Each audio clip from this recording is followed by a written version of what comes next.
which, I mean, I don't know to what extent that's true. I don't know if that'll actually happen, but it's not comforting that the RCMP is just coming out and saying that. Yeah, I have a couple of relatives in northern Alberta. Oh, we are live. That's Wow. right. Right on. Uh, should we get through introductions and potentially get into the meat of things? How do you want to run this? Well, I was just going to say, finish with your story by all means. This Oh, preamble is part of the show, I have a so couple it's of normal. relatives up north of Edmonton, right? In Alberta. They do their own hunting. They're like, bow and rifle. One of them is actually getting pretty old, though.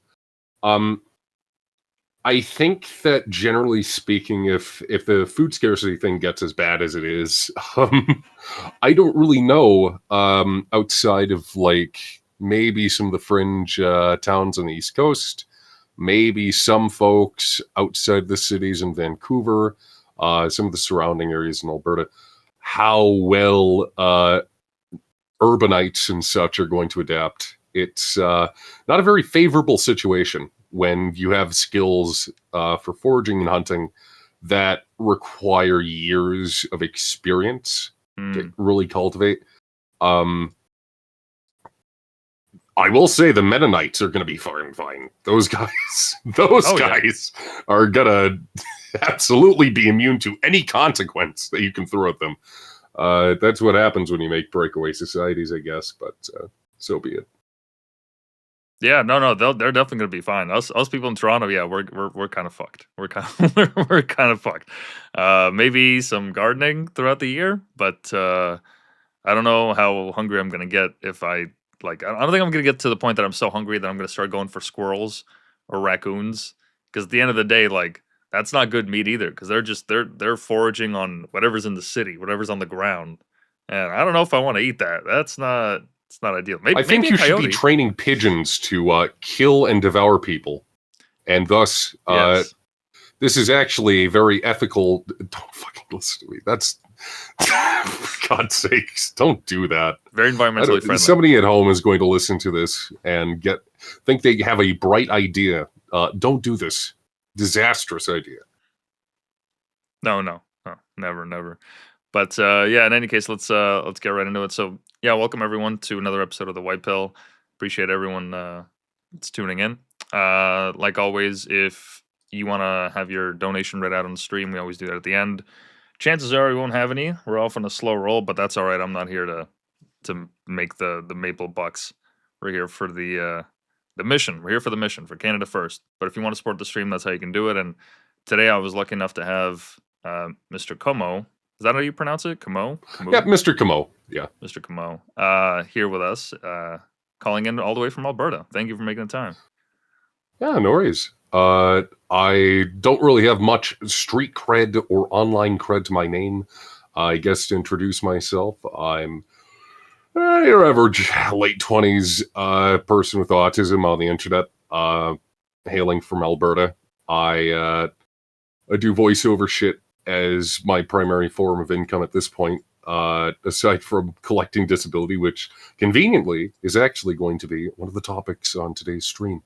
Aside from that, I do freelance writing.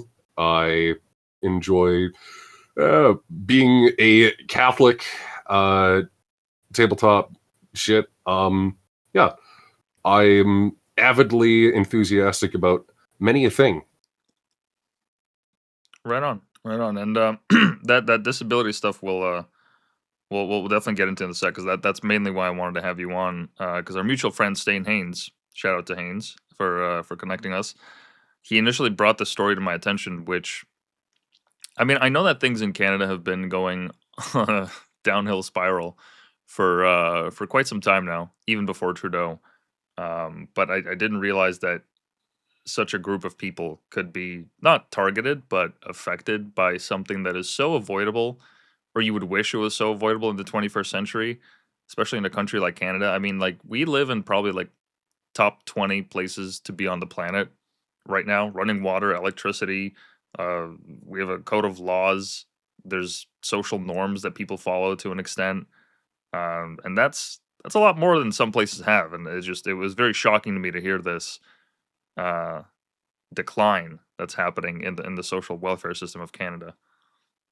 Well, I think that what a lot of people, especially in Canada and I believe outside of the United States, we are very insistent on this idea of socialized medicine. And, well, I mean, unlike in the States, it's not privatized. Clearly, the government No, absolutely not. The reality is, past a certain point, the accountability of government in terms of providing social services and comprehensive medical care at a timely basis for those who need it most falls apart.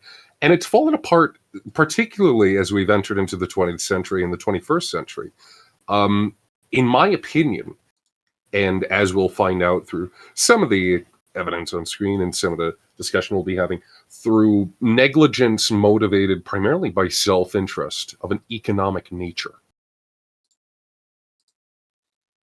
Yeah, and you know what? Actually, it reminds me of you know the game Eve Online. Yes, actually, I think I know where you're going with this. Actually, Yeah, so there was I forget when this happened, but basically for those who don't know, Eve Online is like it's like if Star Wars was a game, but the whole idea is to build an economy with ships that extract minerals, and you can go to war with different factions. But this game's economy is, I think, comparable, like just as complicated as the real world economy. quite Um, frankly, actually, yeah. from what I remember, there's the level of hyperreality that some people playing Eve operate on. There are people who will pay real life money for you Mhm. to idle in game on their accounts to obtain resources. There's pay to win crap that goes on, and that there is a genuine financial ecosystem surrounding Eve Online that is comparable to how. Isn't it like Guatemala that like their currency is unironically majorly invested in RuneScape gold? I'm pretty sure that's what it is. And Yeah. like quite literally you can track the level of inflation and stagnation of RuneScape gold and its correlate to the Guatemalan economy. Yeah, I don't know if it's Guatemala precisely, but it's one of those South American countries. I've heard that too, where they were like they're I think it was Venezuela as well, because like their whatever unit of currency. I don't want to say peso. I don't want to assume. Um, but whatever unit of currency they have, it was actually better to mine RuneScape gold and then sell the account, because the amount of gold that you had would correlate with dollar value. How valuable the account is. Um, that it was actually worth it to do that instead of do work in your country, Yeah, literally any job, which is insane because now all of your productive power has like completely vanished. I mean, that's like globalization on steroids. Like people are literally not contributing to the economy of your country. I mean, yeah, they'll have money to buy stuff with, sure, but they're not. There's no services. They're not producing anything. There's no, that whole part of the equation kind of goes out the window. But this, yeah, you the were Eve on, correct actually. I just checked, it is Venezuela. yeah, right, That sucks, dude. yeah. But yeah, so with Eve Online, back to the example, they essentially Mhm. there were these two factions that ran this test where they ran it on like a Scandinavian form of socialism, right? That's what one faction did, and the other Mhm. faction went like completely like classic capitalism in its most basest form. And when the two factions actually came to a head, when they like finally, I don't know if it was based on a timer or what, or if they just had a big fight at the end, it was found that like both of their economies, their value, the revenue, everything that they built, all the infrastructure and everything in their system, it was equal. And then I remember somebody in the Hmm. comments said, "Well, yeah, that's because they don't have like a flood of immigrants taking up the resources. They don't have all these people that are just like mooching off. Everyone contributes. Like, of course, in a video game, in a perfect, society, yeah, that could work. But then you have human nature that gets involved, and then this is what happens. This is, I think, comorbid with the concept. Um, I mean, getting into the sociological history of economic systems is, I mean, that would take up an hour on its own. Um, the principles by which Canadian and North American society were founded upon, and by extension, European capitalism were based upon, is a high trust system, Mm-hmm. usually at a scale that is a lot more manageable than what we have on even even provincial level in Canada, let alone on the stateside level in the United States.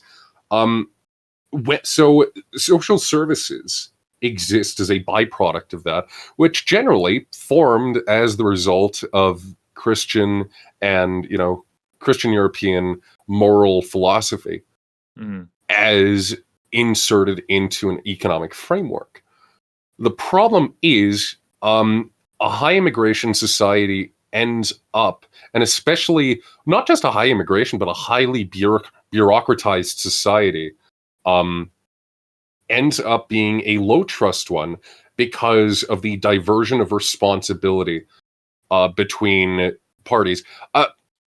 In a stratified bureaucracy, in the way that we have it in a late 20th century or 21st century government, people, people at the top have a lot of people to shift the blame onto if they are caught in a compromising position due to either bad policy, bad behavior, so on and so forth.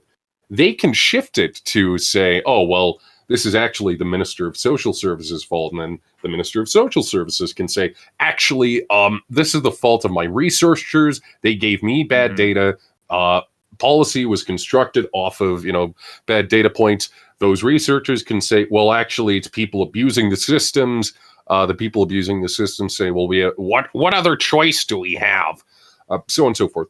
It's an infinite blame game. And even if you manage to legally enforce consequences, there is still going to be an infinite amount of people who can be put on a payroll to take the blame. I mean, and really, what's going to happen? That's kind of the cycle of being a career politician at this point, and also the impact of low trust behavior in a system constructed off of high trust principles. Yeah, and as you were explaining that, I remembered that I heard that apparently the fastest growing sector of the Canadian labor market exists in the government. So I think like within the Hmm. last 10 years or so, it's seen an increase of like 40%. I mean, Perplexity says no, but I could have sworn that I remember seeing charts about this. I'm going to see maybe if Grok has something else because Perplexity is not always perfect. But I remember seeing a chart that showed that, and it made me think like, okay, well, that's an indicator of many things, but above all, it means that all of those people that are working in those jobs, they're not producing anything. There's no service that's being produced. There's no product being made, and more importantly, governments they don't have as tangible of a risk as business owners do. Because if business owners fuck up, it's like, well, okay, well, there goes my business. I'm defunct. But governments can Hmm. always, print money or find any excuses to push subsidies for something. They can create taxes at any moment. There's not really as much of a risk. So these people, they're not operating on the same principles as the rest of us. They're operating from the position of I have a cash flow that's going to come in every single year, and I can rely on that. And if people don't pay that, well, we have the guns to make them. So, you know, kind of Basically, kind of just ongoing, and they don't. That's partly why like all this shit happens because they expect it. They know the money's going to roll in. the consequence for writing bad policy is, oh, oops, I have to answer before a jury of my peers. And, I mean, under the Hobbesian model, normally larger social consequences on a personal scale might have happened. Um, Unfortunately, well, even if that were to happen, well, throw a minister in the way, in the line of fire, and you will come out squeaky clean. And so what? If you lose your job as a minister, great, you become a clerk in the same, same ministry. You get shifted around. It doesn't matter. It's inconsequential. When is the last time that you can think of that someone was recalled in government, either in Toronto or in Ontario or in Canada or even in the United States? When is the last time you can think of that somebody who wrote bad, harmful policy was directly affected in a lasting manner? That's actually it's funny that you mentioned that because I'd read a story. I don't remember if it was Canada or the U.S., but somebody was having a recall petition. Oh, I think it's actually Daniel Smith. That is Daniel Smith, correct? Yes. And you want to know what it's not even because of, I don't know, using government powers to pass legislation through. It has everything to do with one particular area of southern Alberta being like, "You abandoned us. You made campaign promises. You're not fulfilling them. We're gonna do a recall vote against you." And it has nothing to do with, a betrayal of policy, a failure. Well, I guess a failure to account for and fulfill promises made to constituents. But this is what politicians will get nailed for. Um, Violations of goodwill rather than actual negative policy impacts. And We it live was in a sorry. no, sorry, go Go ahead. ahead. We live in a very comedic time, unintentionally or not. Yeah. That's one way of putting it. But I remember the Daniel Smith thing because I immediately after that I was interested. I was like, okay, is this something that's also possible in Ontario? Because I've been thinking as I do these shows, I don't want to just be a pundit that's reading about news stories. I want to actually provide actionable steps that people can take. I want to actually offer like some solutions. There's plenty of Of complainers, plenty of course. analysts that are much smarter than That's not the game that I want to play. And so when I was looking this information up, it turns out in Ontario, that's not even possible with the current law being what it is. We don't even have the possibility of writing recall petitions. There's no legal avenue where people can do that. And the one time they did it, I think was like in the 70s they tried to pass a bill that would allow the people to do that and it got struck down immediately. No Lol. contest. Lamau. They would never do this. I mean, that's when you do that. I mean, that's challenging, especially with Ontario as the seat of federal power. That is way too major of a threat. In Alberta, at the very least, I'm pretty sure. I can't even remember when the recall crap was passed, to be honest with you. Yeah, and they're also I heard that you guys are actually moving forward with a petition with a vote towards secession, which I looked it up and apparently Danielle Smith, she also made it so that everybody has to pay I think it's either 2,000 or 500 or 5,000 per vote so that whenever you write that petition on behalf, of, your own citizen rights, um she said the quote that like the idea was, "Oh, we need to make sure that people are serious about this." Which like who Yes. the fuck has that money just laying around right now? Oh, it's not meant to actually be constructive. It's meant to punish you for dissenting against a governmental body. Um, Yeah.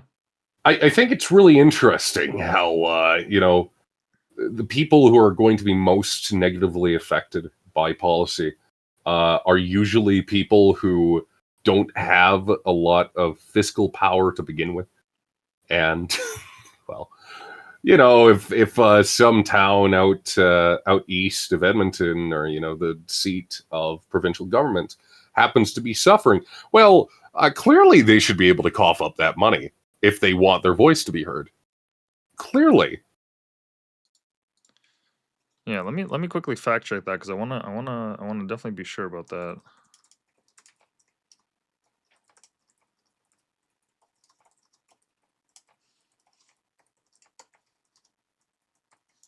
Let's see if AI can come up with anything. But on that note, that's actually a good way to transition to our main topic of the day. So the reason that I wanted to sit down with you initially is because I heard this story through our mutual friend Stain Haynes there that Indeed. in uh, in Alberta they're going to be fundamentally changing the way that disability benefits are doled out, and it's also in response to because I did notice that Danielle Smith has kind of been getting buddy buddy at least in front of the cameras with Carney as of recent, um, with the MOU and everything else. Mm-hmm. Um, And then now this policy change comes about with some federal government support, supposedly, right? Yeah. And we'll get into That. that. Yeah. It was just it was kind of striking when I'd heard about this story, and when I saw the actual footage of it, it seemed like one of those things that they just kind of sandwiched in between the top stories, like bombing in Gaza today, Yeah, Ukraine war this continues, and is then so for audience context. I technically had an interview with Global not too long ago regarding the situation that it has emerged in Alberta regarding the changes to the disability, disability program that they have currently called AISH, Assured Income for the Severely Handicapped, of which, due to having unironic non-meme autism, I am currently a recipient of. So I ended up going on Global. And what I did not realize at the time is that Global is majority funded by the UCP, which, for those who are not aware, is the United Conservative Party, of which Danielle Smith represents and is the leader of. So I basically walked into Lionsden, and there was a lot of crap that I said to them that was completely redacted regarding the impacts that ADAP has on the livelihood of Albertans who, are disabled, the extreme overreach, quite frankly. And all of this was done with a single bill that got passed only about a couple of weeks ago. I didn't To realize give that a connection with the yeah, UCP and Danielle. That doesn't surprise me because I did notice that this guy clearly had more to say. They clearly cut you off there. It was only like maybe 30 seconds of airtime you actually got, and most of it was just showing you at your laptop. I was like, what the fuck? What are we showing this for? Can we hear him talk? that was quote unquote a B-roll of my everyday life. Of Yeah. which, well, as somebody who, can't easily gain employment due to lack of education and financial stability to, get shit done. Well, what else is there to do? What else is there to do? So, for the audience at home, the basic outline of AISH prior to this bill being passed was this. You get $1,900 a month, basically, as the maximum. And beyond that, you also get some assured health benefits, like literally a health card that essentially covers most emergencies and some medication. Otherwise, you have to pay out of pocket for stuff like anything that is not offered under Alberta Health Services for psychological counseling, some medication, some for instance, I have a friend on AISH has extremely bad TMJ, like to the point where their jaw is, they basically are regularly getting intermittent episodes of lockjaw. AISH will not cover the surgery necessary to deal with that. Why? It's not an emergency, I guess. So there's certain guarantees under AISH. Now, the changes that are being pushed with this Bill 12 is that they are splitting this because they believe the Minister of Social Services, one Jason Nixon, who, might I add, has history only as a graduate of the University of Lethbridge. He has a master's in management, nothing to do with psychology, and he is essentially, his only real notable merit or, measure of career is he was appointed the CEO of his father's nonprofit organization, the Mustard Seed, which basically only deals with drug addicts and homeless people. So he alleged with dubious, I don't even know if they properly conducted any audit before this. He alleged that basically there were people abusing AISH benefits, and instead of conducting an audit to begin with, before proposing legislation, Bill 12 was pushed through the legislature, given 2 readings, and passed. Now, under Bill 12, AISH would be split into a 2-tiered system. There's AISH, which is basically the same as before, except it stipulates and directly prevents you, as a disabled person, from being able to work. Secondly, you have ADAP, which is the Alberta Disability Assistance Program, if I'm remembering the acronym correctly. In short, ADAP is like AISH, except infinitely fucking worse. The premise of ADAP is that you are entitled potentially to income assistance. You are entitled potentially also optionally to health benefits, sorted social assistance, if and only if the board overseeing it determines that you are eligible and or would require it, of which there is basically no way to appeal this. Furthermore, all existing AISH recipients, as of right now, by June, which is when they intend to roll these changes out, under very nebulous definitions, all of them will be reassessed not by their practicing physician, but by a government agent, and then reassigned accordingly, or potentially removed from the program entirely. Moreover, under ADAP, currently you can earn about $1,035, I want to say, before the government starts to cut back from what monetary benefits you receive under AISH. There's also assorted property and like asset limits that fall under the program as well. Under ADAP, you will only be able to earn $350. I could pull up the conversion rates for any American viewers, but essentially, to give a rough idea, the current cost of rent for a one-bed apartment in the vicinity of Edmonton, Alberta, the capital of the province, is $1,250 a month, with or without utilities, as far as I recall. Is in essence, ADAP would instead make that $1,700, and this is not accounting for the fact that the government has already foisted $200 off onto the feds through the Canada Disability Act. And overall, this board that they want to form, the Alberta government, would have complete authority over whether or not they can assign you or remove a financial administrator, who is basically the one who would receive your money and manage how it's allocated to you, what benefits you receive under ADAP, and moreover, essentially decide also how much you would receive in totality. And here's the kicker. They removed Schedule 1 as part of the original act, which established AISH, that was essentially enforcing the policy that it had to scale according to cost of living. Mm-hmm. Sorry, I went on for quite a while there. No, by all means. So, in essence, you have a disability program that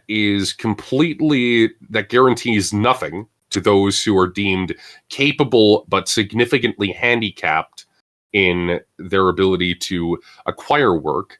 Even if they do work financially, it's not incentivized at all because they can only earn $350 before their benefits are reduced, while also suffering the same restrictions on how much property they can own, as well as being sorted into this two-tiered system, which barely has any guidelines to begin with as to what the government deems significantly handicapped versus completely handicapped and unable to pursue work.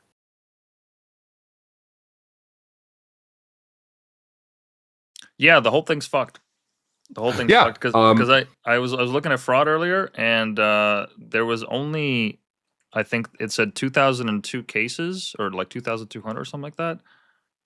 Yeah, in 2021, total fraud complaints received approximately 2,200 annually across all social programs. For H specific, it was only 726, and I mean that's a drop in the bucket with the amount of recipients that you have on this program.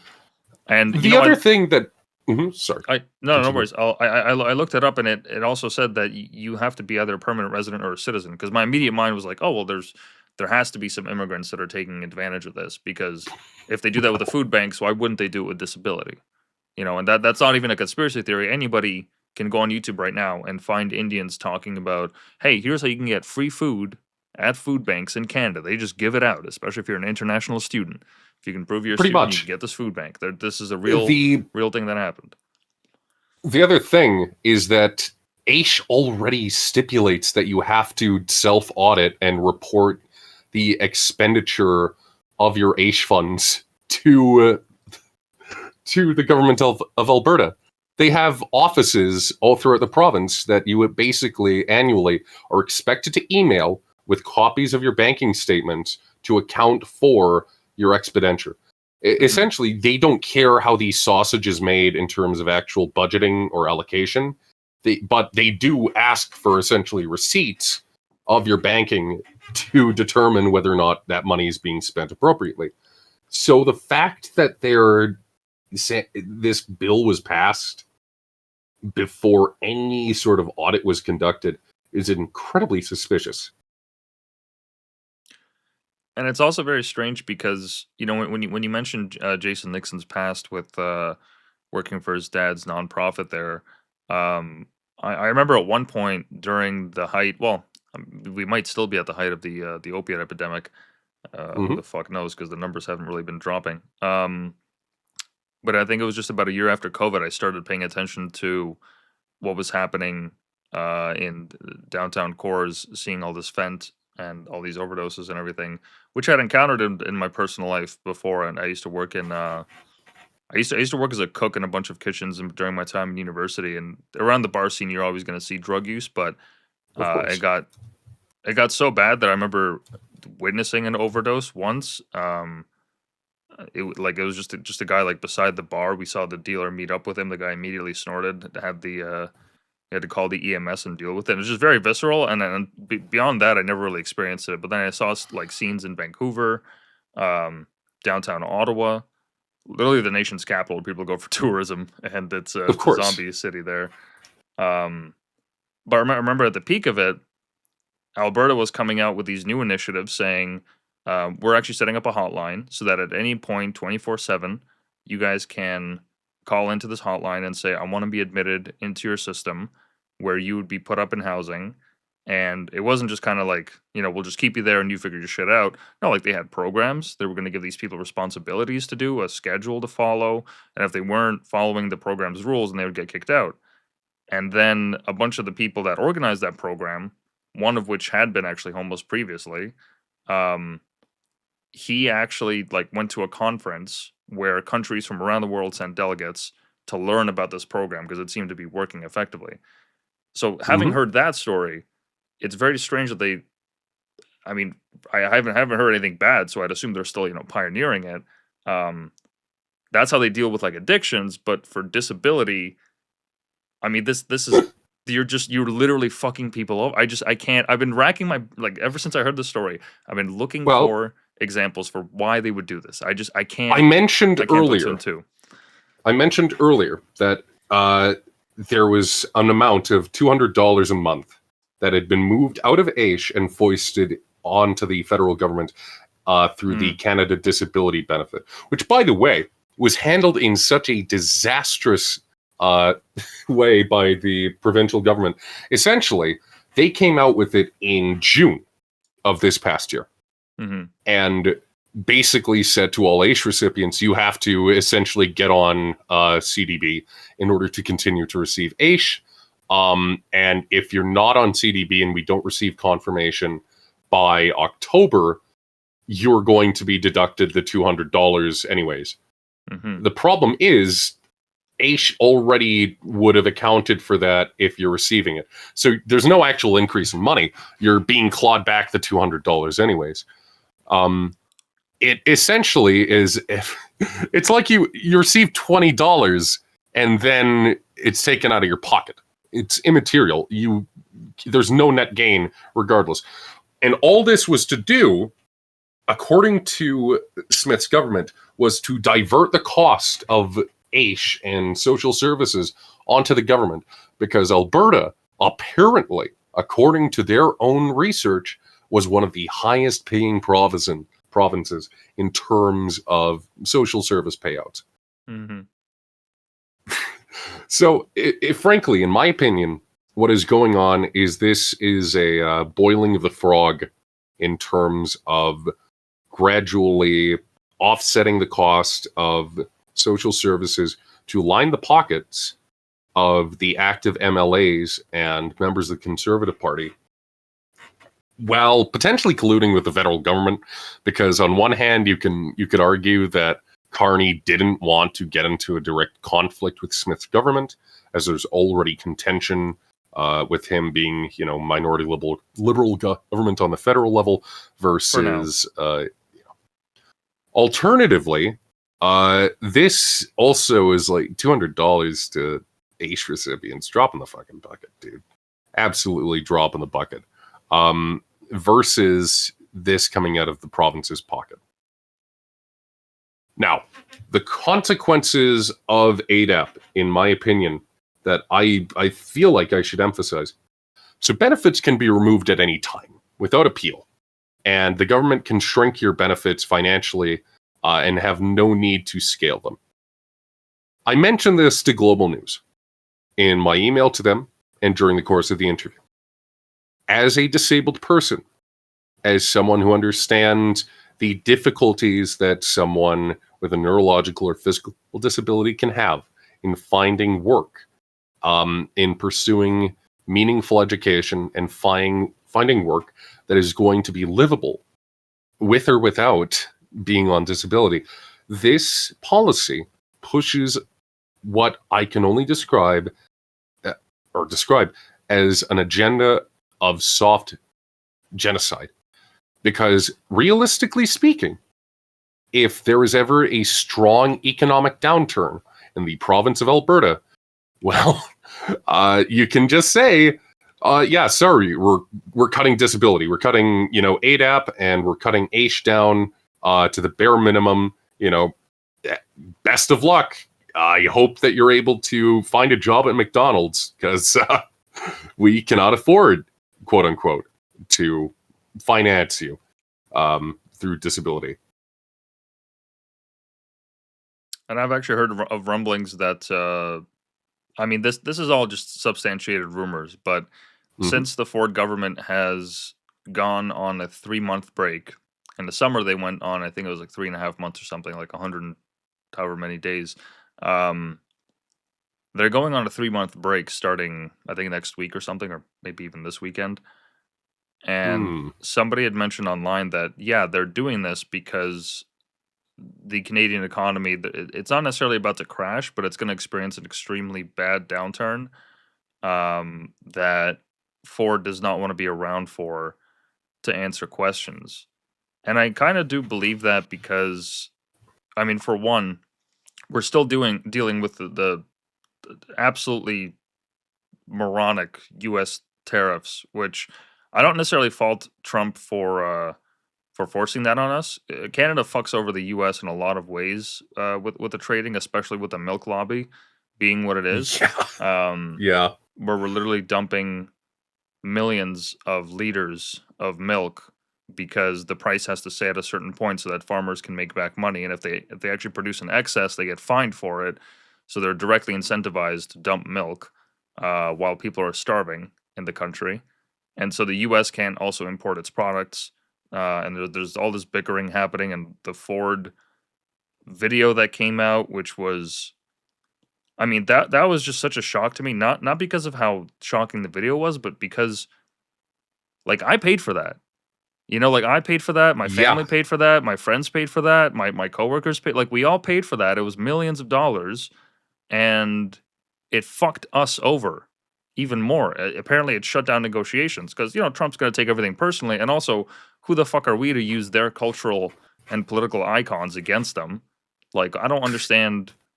To me, it just reeks of they wanted to sabotage it, so they came up with an idea. If I just put on my tinfoil hat, that's what I think of instantly. Yeah. But anyways, I had heard that because of these conditions that we find ourselves in, and also because on Black Friday, I heard that at least in the U.S., it was 90% of purchases were made on layaway. People are not doing so hot right now, anyways. Jeez. And so because of that, because of all that, we're about to head into some pretty rough territory. Worse than we had it in the last couple of years. So when you mentioned that downturn, that was immediately what I thought of. And look, like I said, I'm not an economist. These are just rumors. I just heard people talking about it on Twitter. But I mean, I look around myself and I I can't help but notice it. You know. Yeah, that doesn't surprise me. I think ever since 2008, in the United States and in Canada, we have basically been on economic life support. Um, and it's going to be it's going to have been a long time coming for some form of actual crash or massive downturn in the economy to happen. And jeez. Well, all the immigrants just leaving now. The fact that we've had the lowest population growth since COVID for the past year, which also means like universities have been publishing stories that they're losing millions, and there was like an A&W in Quebec or something that is getting shut down. And part of me thinks, well, good. If you can't operate without foreign labor in a country like Canada, then sorry, but your business is not sound, and you shouldn't have the chance to exist, in my opinion.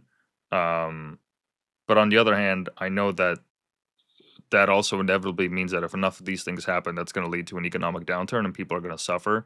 So I take no pride or revelry in that, but I mean, these businesses did it to themselves. They didn't have to hire all these people. They didn't have to let all these immigrants in. They're like, this was, I named my last episode "Rake Steppin" because that's that's basically what we've been doing to ourselves. Like, there's Basically, no reason for this. There's no reason for any of this. I We think can that have a it decent is country without it.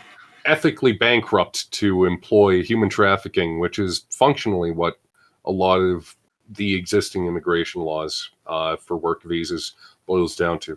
As Mr. Stained Haynes once so eloquently put it, Tim Hortons has a human trafficking program. Uh, and this is quite literally what happens. I mean, they fucking advertise in India promising visas, and then they bring, gullible guys over here who then have to live in 50-man housing accommodations and get paid dirt cheap. It's miserable. And the fact that this is done at the expense of, well, I don't mean to toot my own horn or to make my own plight that significant.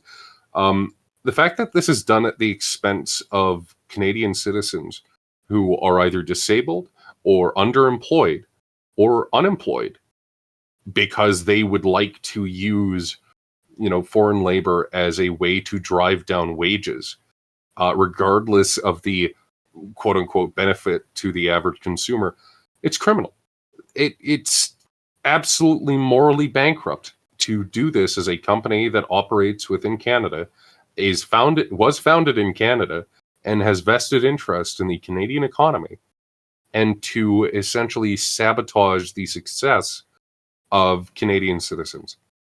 Uh, this is, and the level of which they are held accountable to this by the country is basically non-existent. They are complicit, I'd argue. Absolutely, absolutely, and I understand that.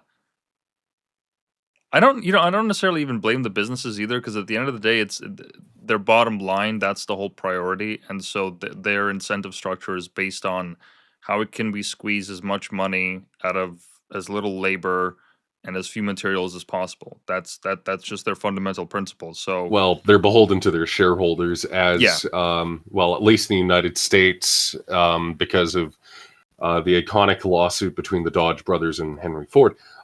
But structurally, you're right. They are obliged legally to look mhm, after their shareholders and to maximize profits. But the injurious effect that this has on really any economy, really any nation, uh, so long as they operate under these principles, cannot be understated. absolutely, absolutely, and and at first for me, the noticing it began on my bike rides because in the city of Toronto, with how safe the TTC has become, I find that it's a lot easier to take my chances with cars on the road. And so as I'm biking everywhere, I just notice all these guys driving an Uber Eats, some of them driving the wrong way, not caring about the speed limit. They're on their phones, watching movies, talking to loved ones, whatever the fuck. And at first it began for me like that, and I was like, Jeez. okay, this is actually annoying because 5 years ago it was not like this. Yeah, I had Oh. a free lane to myself, maybe a couple people that I met down the line, but realistically, everyone was paying attention to traffic. There wasn't any hooliganism. Nobody was going the wrong way, and now it's just unbelievable. I have to avoid certain streets just because I'm not dealing with that traffic today. I can't handle these people because they're coming from countries where they don't obey the traffic laws. Anyone that's seen video of traffic in India, like, do not watch it longer than 5 minutes. You're gonna give yourself a panic attack because it is insane. But they bring that way of life over here. Of course they do. That's what they know. That's what they're used to. Well, and I don't mean to speak too much on matters of foreign culture. I will not profess myself to be an expert on the sociology of such things. This is what happens, and I hate to say this, but the difference between India and Canada in the way that this is structured, which increasingly in Canada is becoming, less so the case, is that the principles of operating in society are built off of different levels of trust. Mhm. Traffic laws exist in a high trust society because it's expected that you will follow them for your safety and for the safety of others. It's a thing that demands a fundamental sense of respect, not only for yourself but those outside of your sphere of influence. Um, in a country stricken with poverty or mismanagement or corruption of government, self-interest becomes the predominant mode of operation. It is fundamentally uh, a low trust society.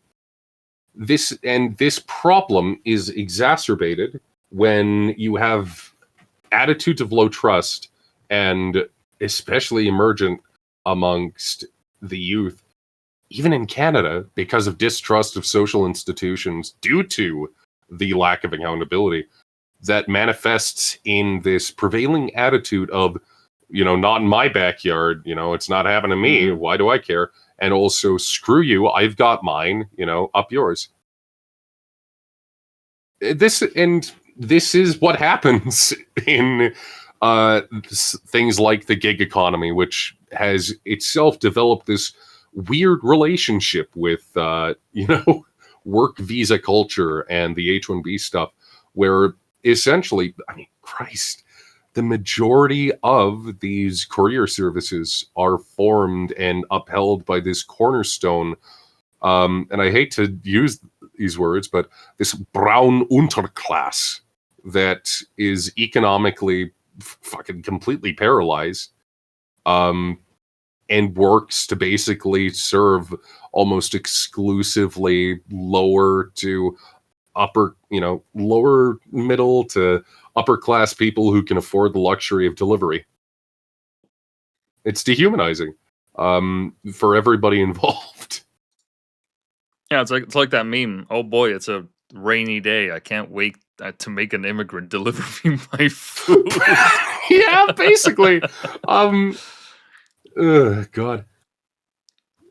And in terms of the economics of this, via the Aish and such, there is a major problem that the reliant on immigration and foreign labor and what have you, and eventually automation creates. Um, there's a well-known statistic that at least 83% of it, even just the autistic population in Canada, is either underemployed or unemployed. 83%. Wow. And this is a bracket of the population, not even accounting for other disabilities, like ADHD or bipolar, that share very similar issues in terms of executive dysfunction, which is something that also is very pertinent to governmental policy and the lack of meaningful supports for those with disabilities. So this is a major growing section of the population, the native-born population of Canada, even, that is essentially not contributing to the economy. And to go back to the earlier point of, well, why would the government do this? Well, in the eyes of a profit-driven government and profit-driven politicians, if you have what is essentially a money pit, that your current policy, which is not driven by actual, meaningful goals, not setting actual goals, but essentially putting a Band-Aid over the flesh wound, you're not going to be interested in diverting or actually paying out of pocket for the well-being of people not participating in the economy. You're going to want to find a way to either divert them into menial labor, which is essentially what ADAP is creating, this decentralized slave camp or labor camp attitude towards pushing an already disenfranchised and underemployed section of the population towards low-skill, high-intensity jobs, much like what the Indian or even immigrant population has been doing through the H-1B visas and such. Or I hate to say this, but towards maid situations where, geez, dude, geez, man, you're having to choose between rent and medication again. God, wouldn't it be easier if we just, if you just died? Wouldn't it be easier if you just fucking, died instantly? Come on. I think that, why don't you consider medical assistance? And that's fucking scary, dude. That is nightmarish to think of as an outcome. But hey, I mean, it protects John taxpayer. It protects the pensioner. Who cares? It's, doesn't matter. Yeah, it's depressing because I mean, the one thing that's kind of gotten me through or helped me get through all these things, because it just feels like wave after wave we get these news stories, whether it's made or situations like yours. For me, it's humor. Like that's the easiest way that I can get through it, because I have to laugh, because otherwise I'm gonna want to call mate, right? Like because I have to, but like realistically, if we're gonna give the devil his due here, as we should, it is nothing short of tragic that a country can have taxpayer assisted suicide programs. And not only that, but that there have been dozens of instances where this is recommended to people that are otherwise healthy, and forget, even if we ignore like the altruistic and the human the value of a human life, even if we ignore that, even if we just look at people as an economic unit, right? You're not allowing these people to even contribute to the development of society, because you think that in the long run it's actually easier for them to just off themselves. Yeah, you're treating war veterans and disabled people like horses with, gimped legs. It's insane. It is quite literally one of the most dehumanizing fucking things conceivable. Well, the one thing with the horse is that the trainer shoots it, but here you're giving the horse the shotgun. You're telling it, all right, well, here you go. We got him in a pile over here. You just walk on over, pick one up, and we can't ethically just shoot you in the middle of the street. Can you do it yourself, please? Yeah. Please, we don't want blood on our hands, but we'll willingly use taxpayer dollars to fund you killing yourself. It's just, it's sad. Don't make this harder than it has to be. There's I have a friend down in Puerto Rico who once recounted to me, overhearing a conversation, or that there is a certain attitude amongst the Spanish Catholics of his country, something to the effect of, God strangles, but at least he doesn't choke. I think too many people who aren't even Catholic have this attitude, or have adjusted to this sense of learned helplessness when it comes to helping people. And when we talk about looking at news stories, and when we talk about looking at the state of the world, I think it's very easy to throw in the towel and basically offer concession to doom. But as many wise men have said, most notably Mr. Stain Haynes, our mutual acquaintance, local is everything. I think that when you look at the difference you can make and the potency that you can have, in terms of changing the outcomes for people within arm's reach, or even maybe a bit further than arm's reach, even within your local community, that is where there is hope. That is where there is meaning. And let's be level. Let's be on the level here. If society collapses, those are the guys you're going to first encounter. You can worry about, every emergent war band and, what have you that you want. The people closest to you in your local community are going to be the people that you're going to be able to reach out to. Mm-hmm. It is always better to be a good neighbor in those situations, or to have been a good neighbor, than to give somebody a reason to not want you around, is all I will say. And you can do that by being a participant in your community. Absolutely.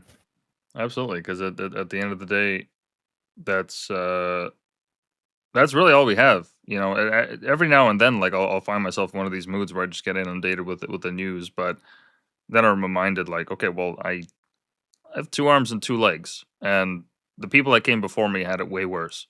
My ancestors survived the Soviet Union, and even beyond that. And if they could do that on fucking potatoes and frogs and whatever else they had to eat during those times, I think I can handle living in Were they Canada in part of one of the 2025. occupied territories, or are you Russian by descent, or?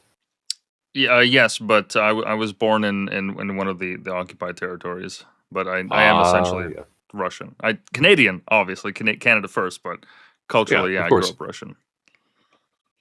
Yeah, very interesting. I asked mostly because maternally, my family, or part of my family, actually fled around the time of the revolution. They were actually Russian Mennonites, essentially, that had been living in part of what is now geographically Ukraine.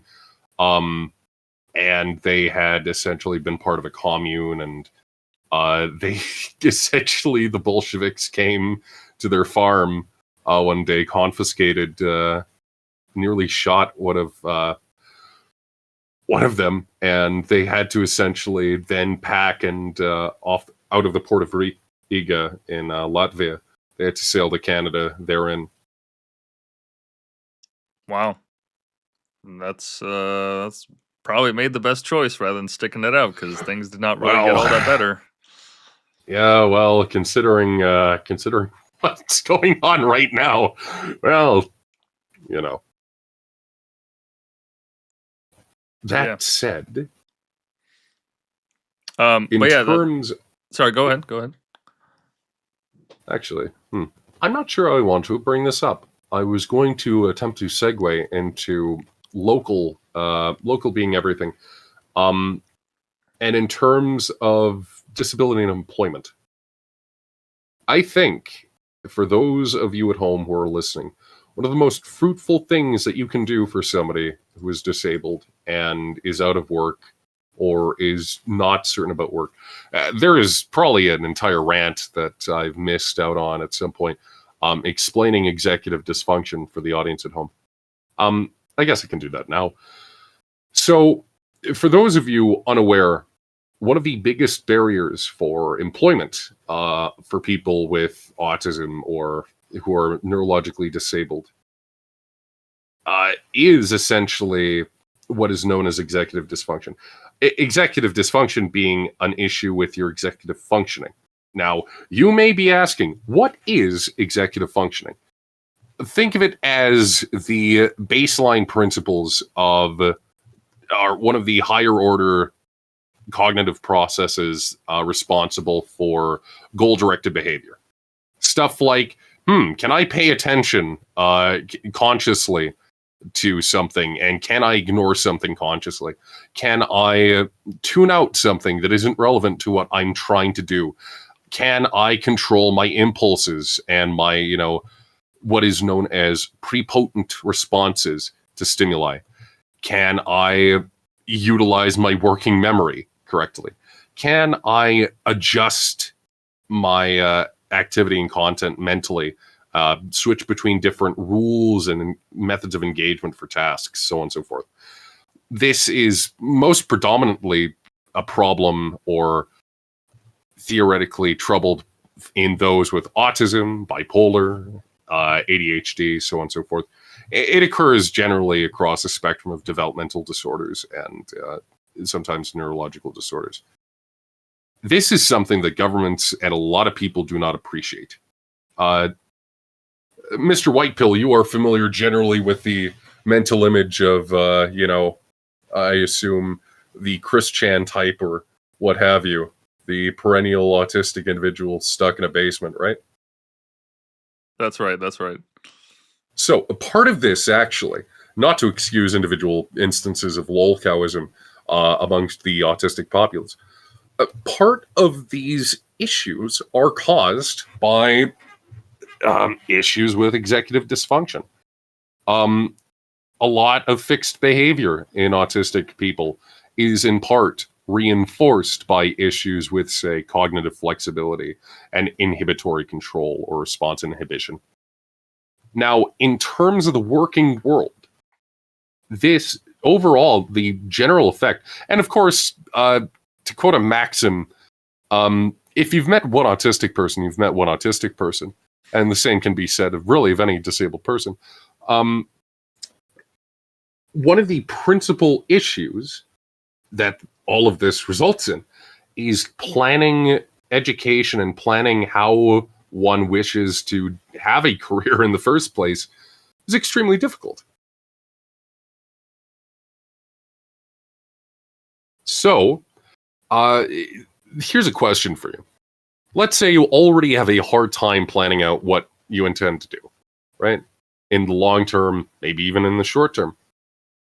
What is the expectation when you can barely afford to feed yourself and make rent, and yet, the government is insisting, well, you gotta work, you gotta do something, you gotta, I mean, at that point, the choices are slim because as you were talking all about that regarding executive function, I realized that but we're conditioned to this way of life where everything is essentially 9 to 5. Businesses work up to a certain point. You have to wake up at a certain time. You have to have lunch at a certain time. Everything is orchestrated. The only reason we have rush hour is because people get off at that time. That's literally the only reason.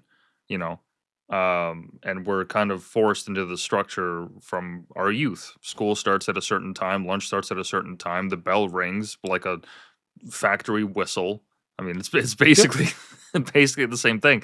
And anybody that operates outside of that in any regard or goes against that, you're fighting against a wave that is, I mean, on multiple levels. You're talking like not only every business, every government office, any service you want to access operates on that schedule. Unless you live in a place like Spain or Italy where they have siestas in the middle of the day and everything just shuts down for 2 hours because everyone's just so brain fogged from all the pasta they're eating or whatever. Like, unless you live Yeah. like in a place where your main diet is coconuts and it's just kind of like sun up to sundown. In most developed societies, that's the cycle that we all operate on. If you work the night shift, then you operate on a slightly different cycle, but that's a completely Yeah. infinitesimal part of the population compared to the rest. And so anybody that doesn't fit into those parameters, you're going to have a hard time. And not just fit into those parameters, but if you're not even able to predict with accuracy what your ability to function is going to be like within those hours, within those days, those weeks, those months, I mean, Well, yeah, and not only what's that, left for you? yeah, not only that, Mr. Whitepill, but imagine this. You're somebody on the and this also to add on to how the Alberta government treats those with disabilities. So imagine this: you grow up, I don't know, with ADHD or autism, one of these disorders that predominantly has a major issue or major issues with executive dysfunction. Throughout your childhood, you receive educational supports, usually financed by the government, but also the inherent structure of school life gives you some form of anchorage in terms of expectation. There isn't a lot of long-term planning in terms of, oh, I go to school, I take my courses, so on and so forth. Maybe a little bit in what you pick out, and usually those are set in stone anyways. Maybe a little bit about what you pick out for your course load, but imagine this. You graduate. You have the freedom to do whatever you want. You have quite literally infinite possibilities in terms of how you spend your money, what you decide to do after you graduate high school, where you go for education, post-secondary or otherwise, where you go for training. Do you imagine how difficult that is for somebody who's already got a deficit in their ability to plan things out, to potentially even organize their thoughts and organize their impulses, and being said, well, you're on your own. Not even mentioning on two levels. One, the culture that we have in the West, in North America, deeply unfortunately, there are parents and there are families who, at the age of majority, will say, well, you're 18, you're on your own, get the hell out of my house, find your own place to live, find a job, etc., etc. And secondly, that same government that was financing, I don't know, your speech language pathology, your medications, your educational supports, at the moment that you turn 18, sorry, do you have proof of disability? Do you have anything signed? Well, geez, sorry. For all legal intents and purposes, you are not disabled in our eyes. Can you imagine how difficult it is for somebody with a diagnosis like that, provided they haven't, ironed it out by the time, or, potentially developed strategies to deal with some of these problems by the time that they're 18? Can you imagine how difficult it is to plan out a career, let alone achieve some milestones like, I don't know, fucking driving? I know autistic drivers. They sometimes they engage in silly behavior, but to the credit of some on the spectrum and some who are disabled, there are some people who can lock in and say, I'm gonna be able to work at McDonald's and I can handle massively long shifts. I have a cousin on the spectrum who does that. He works at McDonald's. He has never pursued anything higher because it pays his bills and it gives him a relative modicum of free time. And that's all he cares about. He has no mental pivot away from that. Then you have people like me. I've worked about 4 different jobs. I'm only 26 for reference. I've worked about 4 different jobs. I've tried to attend university for a year. I flunked out of university. And the jobs that I've worked in terms of manual labor, to go back to that one of the specific points of executive functioning, cognitive inhibition. The ability to turn your brain off during manual labor, especially something like, I don't know, working a warehouse. Imagine that you're trying to fill quota and you can't shut your brain off and just move boxes. Every box is in your hands. You're constantly conscious of handling it. And, physically, you can will yourself as much as you like. You can't put away what you're doing and thus do it faster, do it quickly, do it by rote. Some people can't do that. Some people with these problems can't do that. So what's their solution in terms of, finding a job that is going to work with their needs, that isn't also going to massively penalize them for having a disability?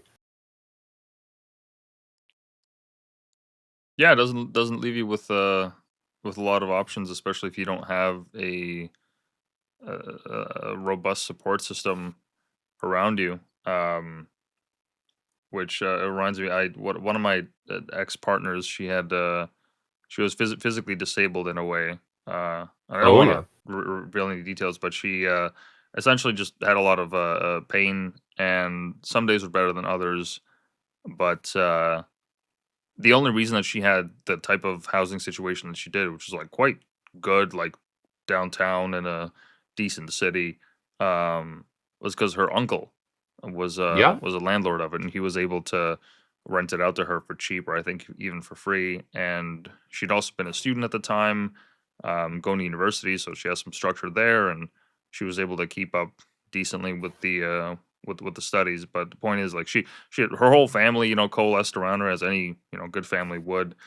But for people that are not so fortunate, um, for people that don't have that kind of support system, I mean, you're kind of shit out of luck, especially when it comes to working those jobs. Because as we talked, before the stream there, one thing I realized as I was looking into the story is I realized, well, I mean, you're not going to meet a lot of people in high functioning positions like, upper management, executives, CEOs, what have you, um, that are also disabled in such debilitating ways where either for physical or mental reasons or a combination of Hmm. either that they're able to work those positions. That just doesn't happen. So naturally, the Well, only if it does section. happen, it is going to Hmm. be with people who have received essentially specialized treatment or Hmm. specialized care to deal with some of the issues.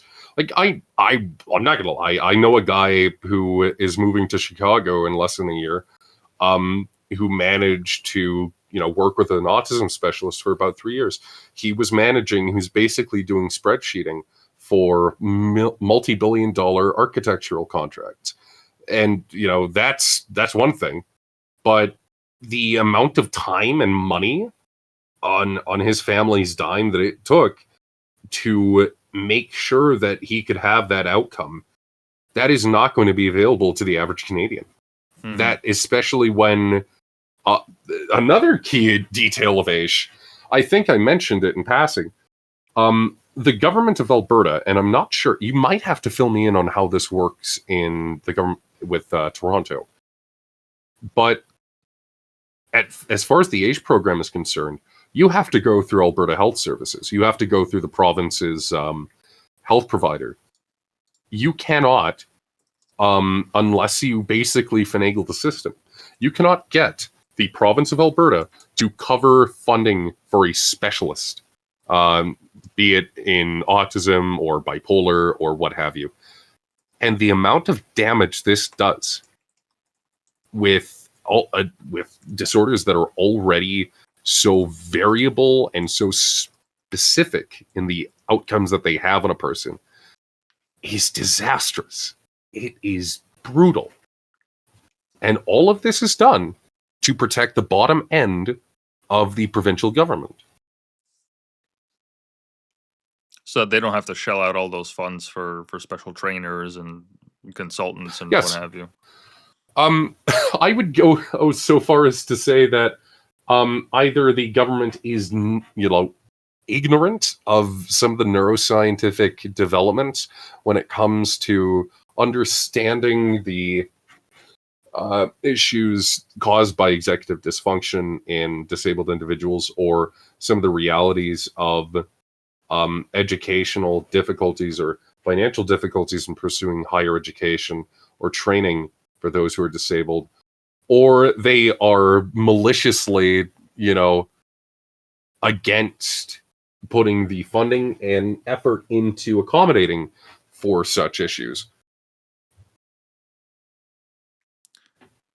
And apparently for Ontario, so it says that, I mean, at least according to the brief search by Perplexity, which could very well be wrong, because this isn't it's not a black and Yeah, white issue, and I'm sure they stratify based on your disability and how much actual care that you need, what kind of specialist you need. Like they're not going to cover everything. There's no way. right. There's absolutely no way. But apparently it does actually cover it to an extent. It says here both the initial specialist consultant and many follow-up appointments related to the referral are covered at no extra cost under OHIP, which once again, don't know if that's 100% a fact, but apparently That's what it says here. Because it could also interpret specialist as, I just need to get an X-ray or ultrasound or what have Yeah. you. Not necessarily Psychological therapy. specialist would probably Mm, be a better specification for it, but yeah, because either way. yeah, yeah. And in the case of my partner, I know that she for sure had to pay that out of pocket, which was not a cheap cost by any means.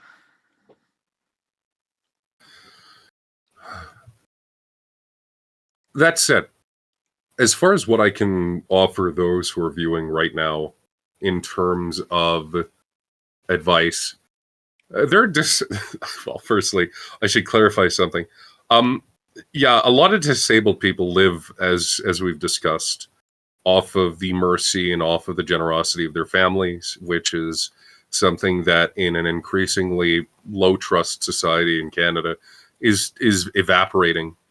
Um, and this is ultimately, I feel, a product of deteriorating social values, um, in terms of respect of family, and also really bad politics, really bad neoconservative politics. You look at what, especially in the United States and especially in North America generally, the foundational identity of the people who came to this country, and the amount of callousness that you now see in some cases where pulling yourself up by the bootstraps takes priority over a sense of love or a desire to ensure the success of your family unit or even your fellow man. It's staggering, and especially when applied to issues like these, it's like how can you possibly expect someone to pull themselves up by their bootstraps if they don't have boots to begin with? It's these systems are setting Canadians, honest Canadians who don't want to have to rely on these systems, um, for failure.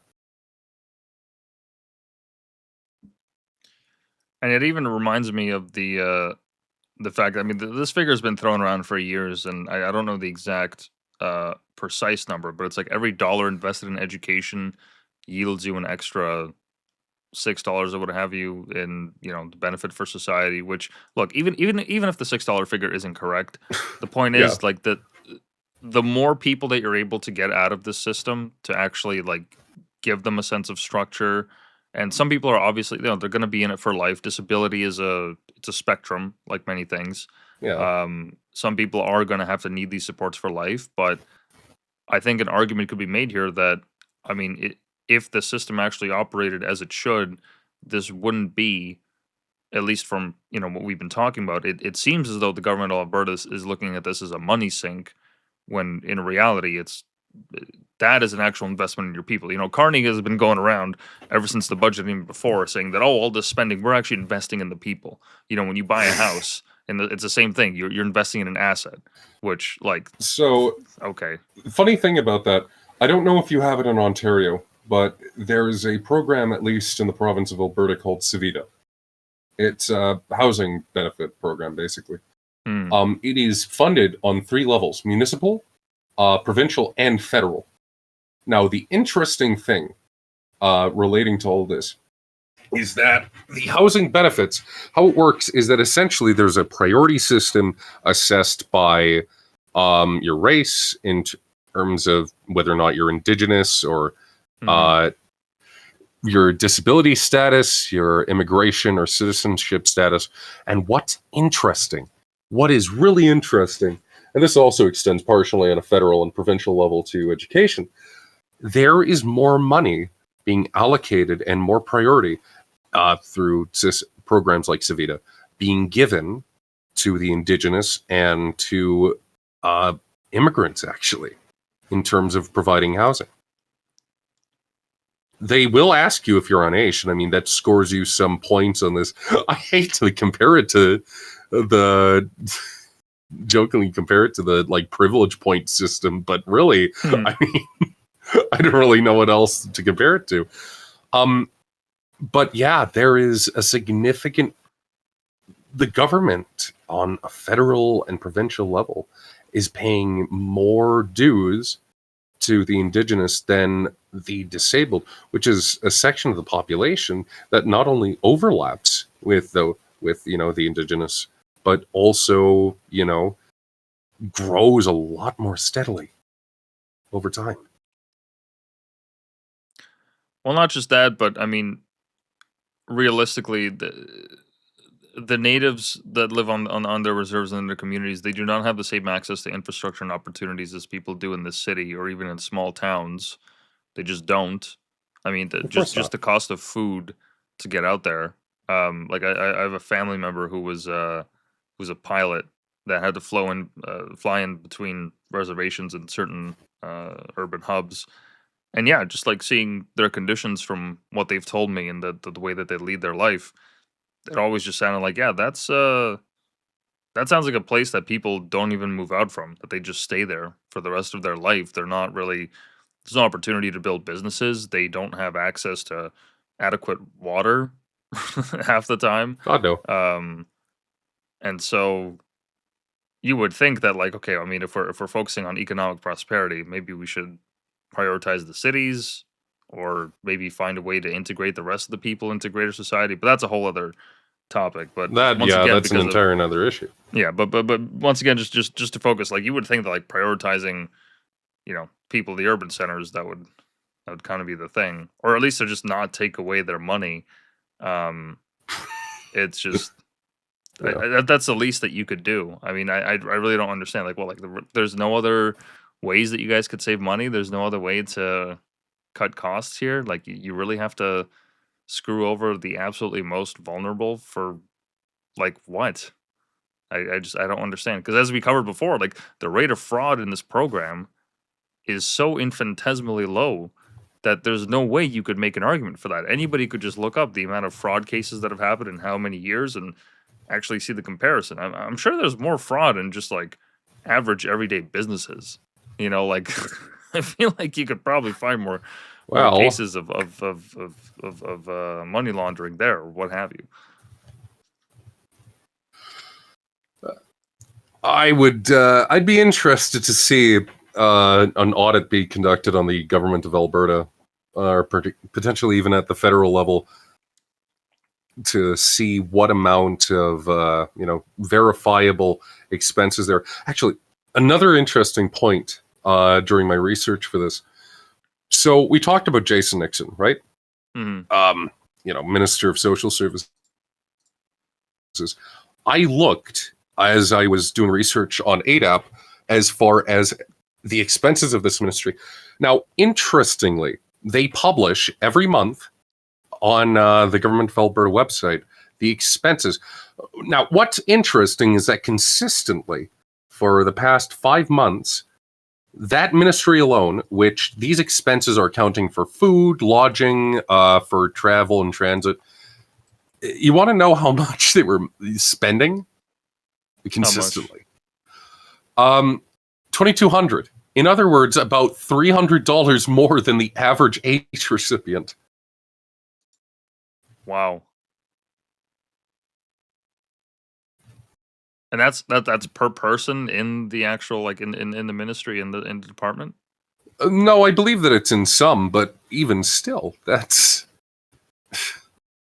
how. Huh. What transportation is Jason Nixon or any of his staff necessitating? I don't recall this guy moving out of the province at all for any visitation or any consultation with federal. Like, I don't understand what. Interesting. Yeah, it doesn't surprise me. I mean, Makes you wonder. I've heard of cases where, like, for instance, the TDSB or school board. I think it's the biggest one in the country. They had some kind of a trip that they financed to Spain for some reason for some conference where they'd spent like tens of thousands of dollars. There's also a case where I heard that the Canadian government, the amount of money they spent on renting paintings, not buying them, renting them, was in the Rent. millions. Yeah, Jesus Christ. renting. And then the wine budget was a big one. But my favorite, this is an all timer. This happened during the peak of COVID. It was amazing. It was Trudeau's. God, I forget what role she served, but she was the astronaut. The first, I think, female Canadian astronaut, or at least among them. Um, and Right. this struck me as weird because she had commissioned for a staircase to be built from her office to a hallway that would connect to the outside, but it would be built in a section where she could avoid people. Like that was a stipulation. She specifically What? commissioned this staircase to be built, and it wasn't just like they never built it, but just the commissioning alone to get the engineers out there and just to plan it out, get maybe pay off some consultants, what have you, was $1 million. They spent $1 $1 million million of taxpayer money just to to commission the commission. autism hallway Yeah. to funnel themselves away by. Yeah. And she was hounded by scandals of like abusing her staff, and in my head I was just like, so she's like an extremely antisocial person, and she was sent to space, which I just feel for those astronauts that were up there with her. Like she hates humanity so much that she she had to go to the one place where there's like a dozen of them at any given time. Yeah, Miserable. I'll look it up. Abjectly miserable. I'll look it up because here on this show we provide receipts.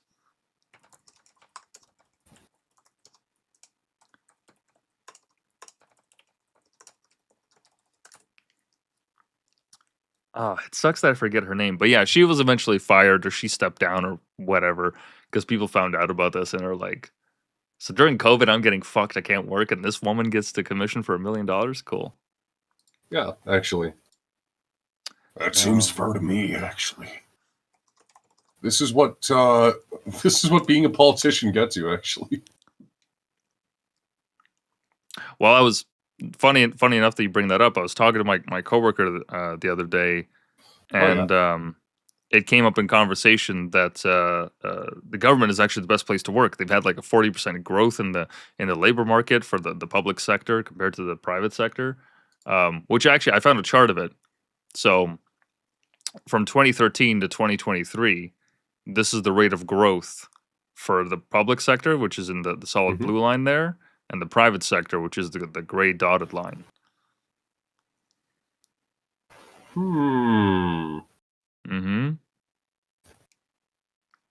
Concerning. But we were basically joking that like, yeah, if you want to find a job, the government's the place to be. And she's like, why? Because of war? And I was like, no, not because of any serious reason. Because of just bureaucracy. Basically, you're being paid to act as a Kevlar vest for political scandal. You're being paid to be disposable and a social tool for, John corruption for when his inevitable scandal regarding his philandering of taxpayer money, his attempt to enable policy that would invent essentially way for him to screw Canadian citizens, etc., comes to light. And he needs someone to blame. That's pretty much all it is. Yeah, and sorry, it wasn't $1 million. My mistake. Sorry, it was only 250,000. My fault. My fault. I got. Oh the yeah, number so wrong. about $250,000. That's fine. That's okay. Who cares? Doesn't matter. Never built. Never built. Yeah, but as we were saying, yeah, I agree with you. It would be great if we actually could audit the province. I think the least that these people owe us is to know where our money is fucking going. Like this, we're not asking to see the black budget of the Canadian government that's spending on secret research products or projects with CSIS or whichever bodies we have, like the CIA or whatever, right? I don't care about that. We understand that you're going to spend some money on secret shit. That's your job. You're supposed to keep us safe. That's the social contract. We get it. But like, I want to know if you're buying, Margaritaville mixers or like going on vacation or what have you. I think that's the least that they owe us. Because at the end of the day, the conclusion that I've come to with all of this is that money, it's not just a number in your bank account. That's a reflection of the hours of the finite time that you have on this planet that you've put into productive labor that you've sold on the market. So whenever this expenditure stuff happens, I'm not just pissed off because of the amount. I'm pissed off because they're fucking leeching life from people. You're robbing us of our youth, of our time that we could be spending with our loved ones, of providing for the community, of, building ourselves as individuals, of producing something great, of literally doing anything else other than working. Much. That's what we're getting robbed of. And the fact that they're not only doing that to disabled people, but also taking away their benefits in a province like Alberta it's just, I can't wrap my head around it. I can't find any justification that would allow me to sleep at night comfortably.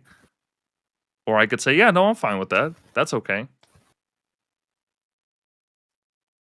Well, you could always go with the neocon excuse that, these guys can't pull themselves up by their bootstraps. They need to suffer infinitely for it.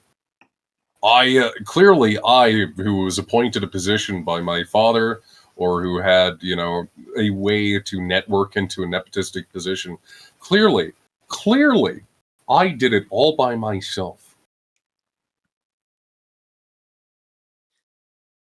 Yeah, and I don't want to lean into the cynic angle here because it's ultimately not the best angle to come out with Of this course. story. But um, of all the social causes that people have taken up, that we as a people have taken up in the last 10 years as a culture, all the stuff about trans and Black Lives Matter and Native rights and all that.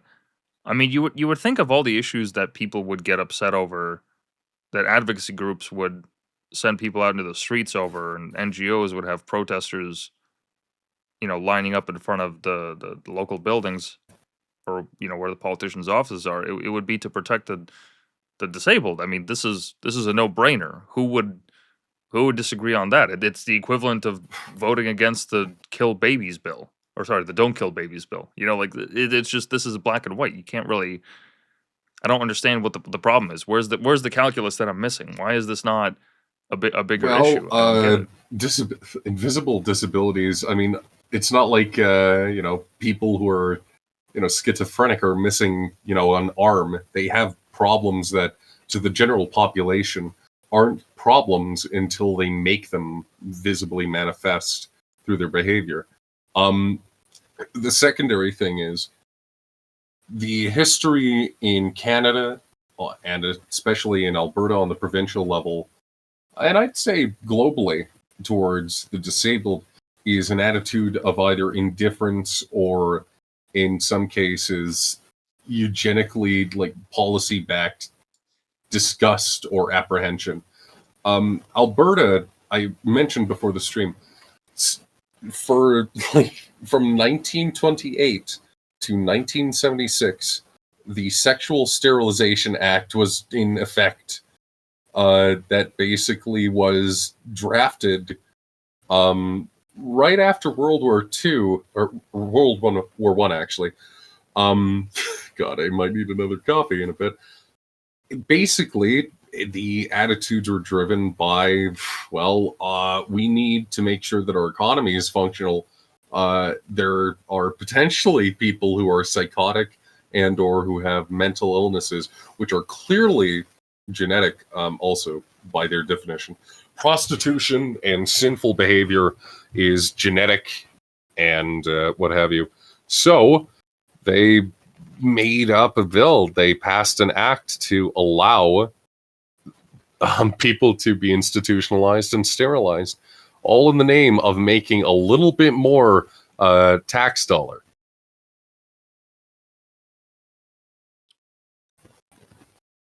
Yeah, I pulled it up on the screen here, and Yeah. I was familiar with this movement in the U.S. because many might not know this, but the Nazi movement did have very strong stranglehold on U.S. politics for a second there, and there were quite a few prominent people in American society that were arguing for eugenics in one way, shape, or form. In fact, Planned Parenthood actually started from that. From my Mm-hmm. understanding, it was a woman that, I forget her name, but she had directly advocated for lack of a better word, the cleansing of the birth pool of America of black children. So it didn't start as this charity that wanted to stand up for women's rights or their reproductive rights. There was an actual concentrated angle at a certain community of people to make sure that they were not reproducing at a high enough rate. But I'd never been familiar that this trickled its way into Canada. Well, not trickled as if we were influenced. I'm sure plenty of people had these ideas without America influencing its culture. But Yeah, I'd never been familiar with that history of Canada eugenics before. as like a post-enlightenment Mhm. philosophy of the world was predominant in European discussion, European politics as well. Um, the problem, of course, being that it came kind of into odds with Christian sensibility and was mostly a product of intellectualism rather than having a very good reason to exist in a society informed by, high trust and moral virtue. Um, that said, I don't know, man. I think that, like I mentioned, the disabled are an easy target to pick on because the impression publicly of when you hear, when you hear the word disabled and when we talk about in common parlance, even on the internet, even in terminally online circles, the idea of autism or the idea of being schizophrenic is either used in a massively pejorative context, either via lolcowism or image board shit posting, or it's treated as this ironic disease. It's terminally ironic, guys. Mhm. I'm autistic. I spilled my spaghetti in front of somebody. Yeah, but like, buddy, you have no concept of what you're talking about. Autism is not the funny I posted frogs in front of my high school crush, I'm going to die. No, autism is saying something so cripplingly socially embarrassing that you permanently destroy relation. Yeah, pretty much that. Yeah, I think that these people are the most insufferable creatures on the planet. They do not understand at all what it is like to have a real disability, and if they did, they would perish. They would crumble under the weight of their own inability to cope. Yeah, I saw this post just today. More to your point, I actually did see quite a few people um, talking about it in the same terms that you're saying, that this should not be treated as a funny form or a funny iteration of social contagion. Autism isn't a badge that you wear. It's not an accessory. It's not just a shirt that you can take on or off. This is something that people live with, and it's not entirely in the way that it's been portrayed in movies or popular culture. To a lot of people, it is a debilitating state of mind where maybe debilitating isn't the right word for it, but it affects their life so profoundly that to put yourself in someone's shoes that lives in with that state of mind, it's almost impossible. I Like think the biggest problem culturally is also, especially in my opinion, how government policy treats it is. I believe that we are persistently haunted by the specter of the idiot savant trope. Mhm. Rain Man and its consequences have been a disaster for the autistic community, as one might put it. Um, there are people who might be exceptionally gifted or talented in an area of life, who are also disabled. The likelihood that they're going to be naturally attuned to this without having any education or exposure to the thing to begin with, patently insane, patently ridiculous. This is tantamount to one of the most dangerous forms of stereotyping because it when you take it to the level of policy or social expectation, you create an incredibly dangerous environment for those who, don't live up to this imagined standard of capability. Yeah, like Russell Crowe in A Beautiful Mind. I don't know if you've seen that movie, but Yeah, Beautiful Mind, Rain Man, The Good Doctor. All of these are like oh fucking jeez, oh my examples of god, like basically, autism, despite ruining your social life, actually makes you super good at something that is practical and economically viable to have. Instead of, I don't know, you like writing and I don't know, you find yourself writing about My Little Pony fan fiction, I guess. Um, it's a really bad example and a really bad anecdote. Don't hold it to be true at all. But I like to joke that under different circumstances, one autistic person can end up, writing about one species of fish that exists off the coast of Tanzania if they're exposed to the right thing. And that same autist, if not given the right opportunities, will spend the rest of their life writing My Little Pony fan fiction. There are ways to expose people to stuff that meshes with their mental gearage, right? And that's probably the best way that I can put it. If you can expose people to stuff that will work for them and that is economically viable, or that gets them to participate meaningfully into society. And I say this cynically, of course, but when you basically create such a steep financial barrier to do so with some of the costs of education, and especially the lack of meaningful resources to access education, that really leaves them with nothing but diversion to pay attention to, right? The incidence of addiction also in that regard, something that a lot of people don't talk about when it comes to disability, is the comorbidity or coincidence of depression and anxiety for those who suffer from it, from disability. The amount of quote unquote high functioning autistic people, those with bipolar, those with ADHD, who suffer on a regular basis from dysfunction as a result of their disabilities, and who suffer from genuine depression or psychological distress because of it, is not something that people acknowledge.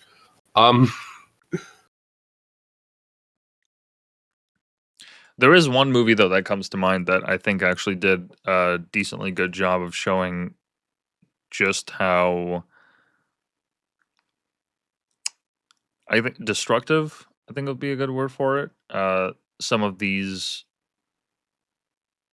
conditions are to an individual's life. The aviator one comes to mind, but that was more so OCD um, than Yep. anything else. And there are scenes where you would actually like, obviously Leonardo DiCaprio plays this genius inventor, but like there's this famous scene where he's in the bathroom and he has to wash his hands to the point that he starts bleeding from just how hot the water is and how hard he's scrubbing it, or he shows up at a dinner party and um his order wasn't made correctly, his steak or something like that. And that to me I think was probably one of the more realistic interpretations of it. It wasn't this savantism, as you said. It's not this like 1 in a trillion chance that you become like Yo-Yo Ma or what have you, any of these you know, just absolutely insane people with just the drive to do one thing and one thing only. Um, but it's as you said, like you could just get fixated on something else. And those videos that I was trying to pull up earlier, I remember seeing Mhm. examples of. There was some local news story in America where this kid was just fascinated by either dishwashers or laundry machines, and he knew like everything, all the specs, like how they worked, why they did. Another kid that was obsessed with elevators, some other kid that was obsessed with game shows and figuring out the statistical probabilities of certain choices. But as you said, that's more so, that's a product of your environment. maybe if you're lucky, you get fixated on something that can actually benefit you. But I mean, is that a roll of the dice? Can that, somehow be triggered? Like, to what extent, like, one actually has control over that? I wouldn't even It know where to depends begin with that on question. like function, how high functioning they are, how well they can, Hmm. process stuff, but also, and this is where I make my sales pitch to the audience, I suppose, the best thing you can do for disabled people, or like especially those who are autistic or those with neurological dysfunction or executive dysfunction problems, is if you know shit, talk to them about it. If you like, this can range from, I don't know, letting them shadow you on your job, or depending on, what opportunities you have, or just telling them if they're interested. But the biggest solution to having difficulty planning out a career, or planning out education, and not knowing what to do, and not knowing what meshes with your gears as a career, is to talk to them about it. I would have never gotten it. I have an anecdote. I went to an art school, and before I had, there was a career day thing, and conveniently in Edmonton, BioWare used to have a studio, or they believe they still do. They don't really make good games no more, but they came and they did a presentation on being a voiceover artist, and I don't think prior to that I would have had any knowledge or particularly strong interest in doing that sort of thing, let alone audio editing for that, had I not encountered that. And it's those kinds of opportunities. It's stuff that gives um, people, with neurological disorders, or even those with physical disabilities who aren't sure what they can do um, with their physical limitations, the opportunity to say, well, crap, maybe there's something here for me. Maybe I can do this. And the only thing it really costs you to sit down and talk to them and maybe help them figure out short term or even long term career or education goals is time. You're not giving them a hard hat and asking them, hey, do free labor for me. You are talking to them and at best showing them how something works. I don't think that's terribly costly to anybody's time. Hmm. No, absolutely, and because as we're talking about like the public perception of this, I don't know, maybe not phenomena, but just the subset of the population. The only real way that you ever encounter it is if you have somebody in your life, or somebody. Maybe you see someone in the street, or at least in my example, when I'd come over to Canada, um, Hmm. there were these classes of kids that I'd never encountered before. And in the country where I came from, we didn't have special needs. It wasn't really something that was kind of known or talked about.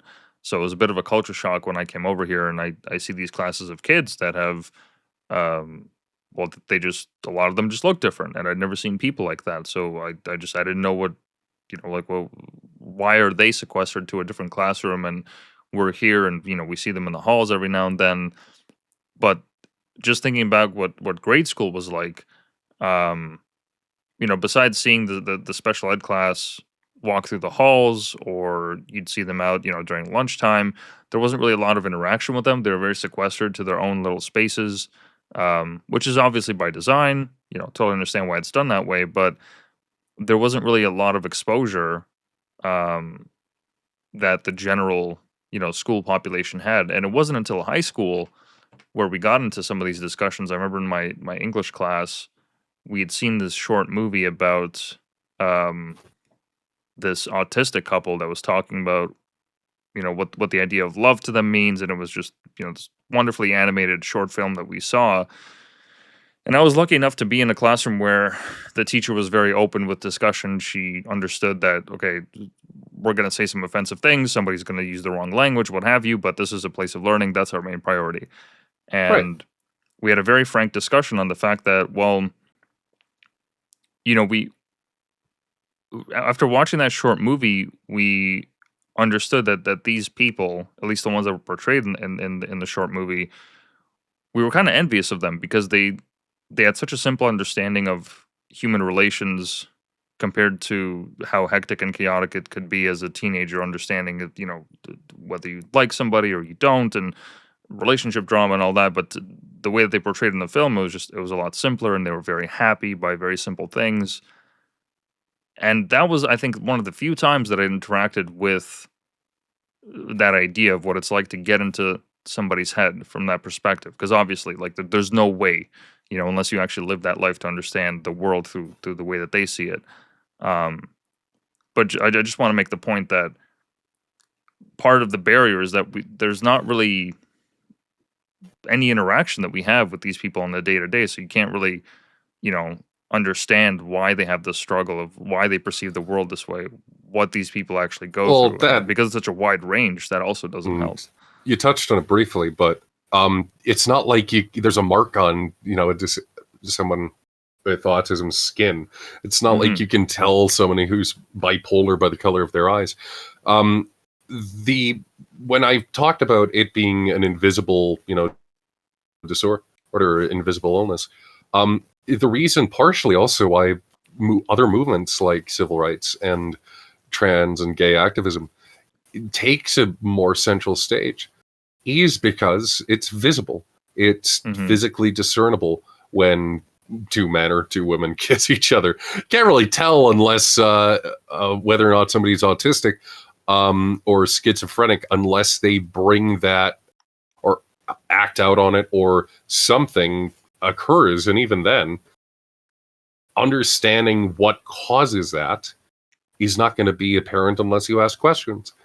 Hmm. The other thing that you brought up is that, yeah, very tragically, in a lot of cases, um, well, in some cases, there's no other option, but the segregation of those with autism or other disorders from the general population in the educational environment proves often, in my experience, to be more of a hindrance than a help. You can say what you will about, those with other developmental disorders, or some that inhibit thorough understanding of, their actions and consequences. But in my experience, I'll be level with you. I was given an initial diagnosis of moderate to severe autism. I consider myself, quite frankly, to be quite blessed by the supports that were afforded to me in my childhood, to be able to speak as well as I do, to be able to talk to people as well as I do, um, to participate in society as well as I do. And one of the major things that helped me, for better or for worse, is engaging socially with people who are not just disabled, who were, quote unquote, neurotypical. Hmm. It helped me immensely. And in conjunction with receiving, psychological support, it made me able to understand how to interact with people. And of course, you're going to have bumps and falls along the way in the course of doing that as somebody with a disability. But if you want somebody to be able to integrate into society, you're going to have to take those kinds of risks.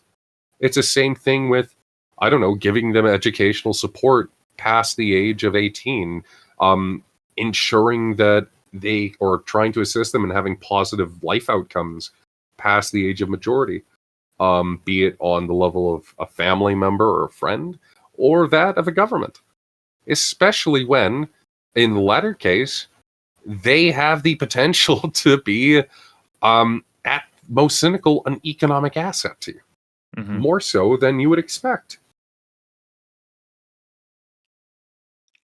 Yeah, because at the end of the day, we began the show talking about how with the kind of, depending on disability, you have different access to the labor market, depending on your ability to concentrate, be able to get out of your mind, or physical disabilities, what have Mm. you.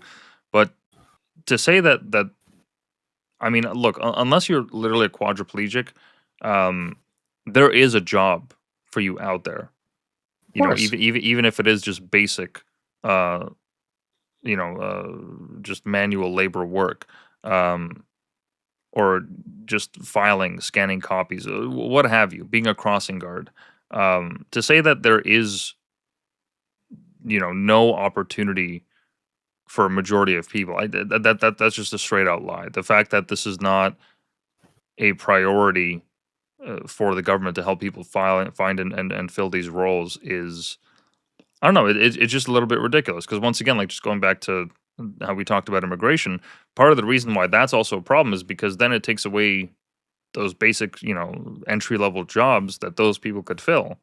Maybe not as on a consistent basis or what have you. Yeah, there'd be caveats, but at least they would have a better opportunity to work, to actually be in the market, to be social, to have some kind of sense of structure, which is critical, as you've mentioned.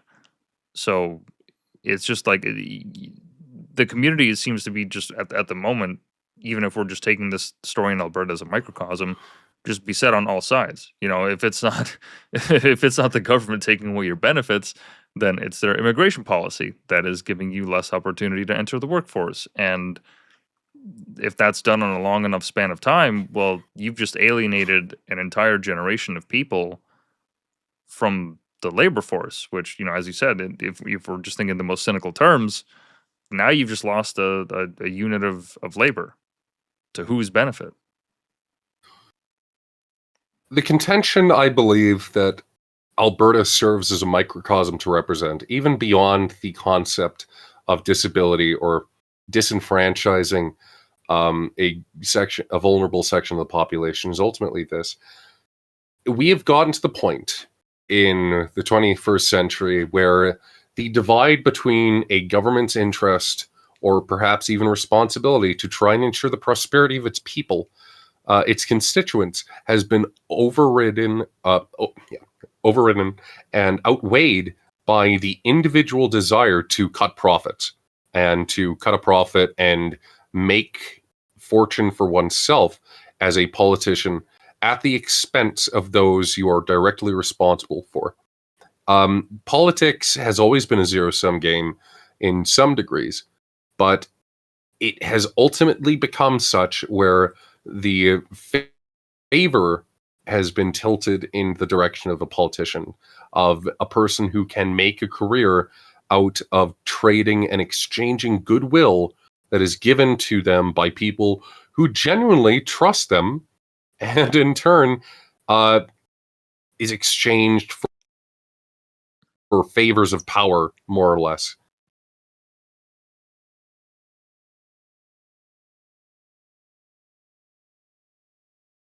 I'm just trying to think of like what's what's the white pill here, because there's The white pill here is, well, I think I tried to address it a bit earlier.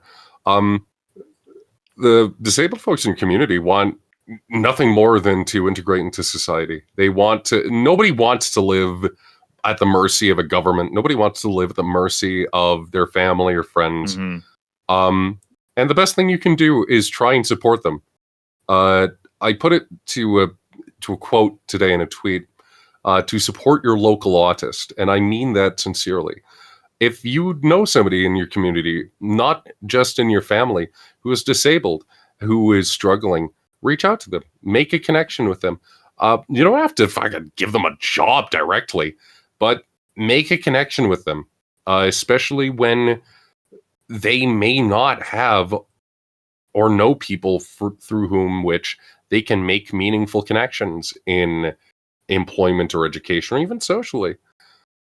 The second white pill is, in my opinion, there is inevitably going to be problems. There is inevitably going to be an economic downturn. What we can hope for, what we can do on a local level, is support each other through these hard times.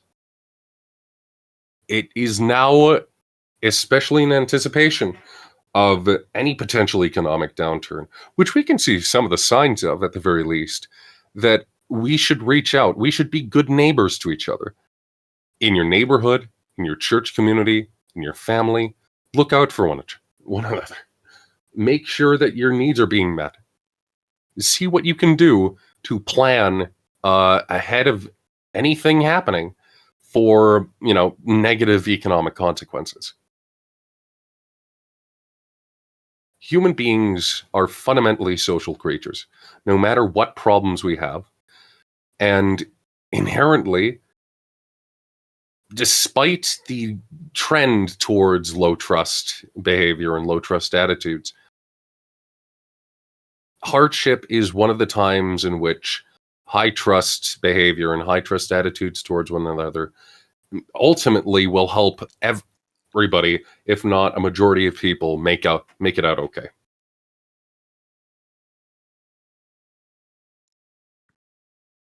And Does that kind otherwise, of just make be, sense? yeah, I totally hear it. And otherwise, just live up to the Canadian ideals. That's really it. I mean, that's what the idea of Canada that I grew up with is that you help your neighbor. You see somebody in need, you help out. Somebody's stuck in the snow, old lady carrying groceries, what have you. That's just the instinct that we need to have. And you're right, because we talked about it off the show where you mentioned that, look, at the end of the day, these people, they don't want handouts. They don't want to have to subsist on these means. I mean, no person in their right mind that wants to make something of themselves, and that's most people. We crave validity, we crave social recognition. It's innately built in us, and so just being given handouts, I mean, that is, as you said, it could be debilitating in a lot of ways, because then, like, that affects your sense of self-worth, that affects the relationships, not only that you have towards people in your life, but also the relationship that you have to yourself. Like anyone else, they just want to be respected, like a decent person, like any person. And giving them the opportunity to do that, that is, I mean, that's the bare minimum that we can do. Basically, yeah. Um, Shit, we have about 30 minutes left, don't we? 28 minutes. Well, we don't have to go the full 3 hours. Like I said, That's true. there's also a time limit, so we can cut out whenever, especially with how late it is. Do you have any questions? Do you feel there's anything more to discuss? At this point, I mean, I think the main thing that comes to mind, as you said, politics has always been a zero sum game, and there's going to be certain constants in life that are unavoidable. And to a certain point, worrying about this stuff is, we're worrying about stuff that's out of your control. That's a very easy way to be blackpilled. But if we're focusing on stuff that we can't control, I mean, at the end of the day, I think all roads lead back to Canada first. That really the only way this problem can be, maybe not permanently solved, because I don't think this problem can be solved, but at least mitigated, is to do everything that we can as people to bring back a vision of Canada where we actually look out for our own citizens. That's the priority, not any you know need to fill economic units and to pump our GDP, but actually build a country for what it could be. I mean, we are truly blessed to be living in a country like this. Our the most powerful economy in the world to our south, the amount of cultural capital that Canada has, the amount of natural resources and infrastructure, and at the end of the day, even with all the negative things that we've said about Canada on this podcast, we are truly blessed to be living in one of the most developed nations on the planet, and we should be living up to that. I feel like we've just kind of lost our way for ideological reasons or what have you, but I see a lot of light at the end of the tunnel, because there's really no reason why we can't be one of the greatest places to live. And it has been like that for a while, but I remain optimistic because of stories like yours and others that I've heard throughout the last couple of years. Um, at the end of the day, even with all the I'll negativity, I'm well, remaining white pilled. I'll say this. I do think local is everything. I'll admit that Hmm. I haven't had success educationally or in training or in employment. A lot of where I found success in life has been socially, and I suppose you could say recreationally. I mean, I do not intend to toot my own horn, but it's through the grace of others and through the grace of the time and energy put into making me successful that I've been able to do things like participate in touring in Europe with choirs and be able to. I ended up singing as part of the Papal Commonwealth Choir when the Pope came through to Alberta. Oh, wow. Pope Francis, that is. I've had a lot of success in areas of life that are not economically productive, quote unquote, that have not directly contributed to the economy on my end. These are only achievable by virtue of local institutions and local supports. In my opinion, speaking as a Catholic, speaking as a disabled person, speaking as someone who has grown up and participated in a lot of artistic communities, local is the root of any movement. We can talk about, we have to deport and we have to, remigrate people. How that movement has to start is domestically, in your own backyard. You got to talk to people about this stuff. You got to make it understood that the path forwards is not with low trust human capital type attitudes. It is about maintaining and preserving the dignity of human relationships, which are at the bedrock of what this country was built upon, and honestly, what a successful society should be built upon. Absolutely. I couldn't have said it better myself. And Stained Haynes, he's actually the one that got me on the local is all there is trend as well, because I didn't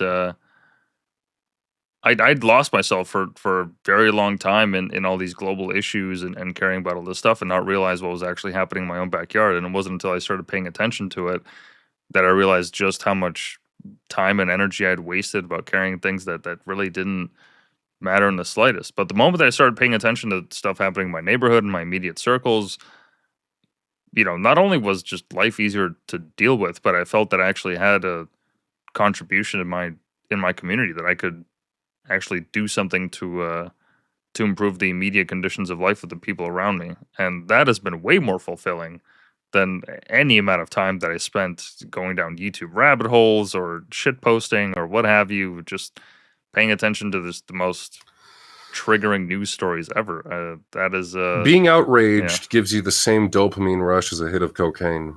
Is a little factoid that not many people who are terminally online appreciate.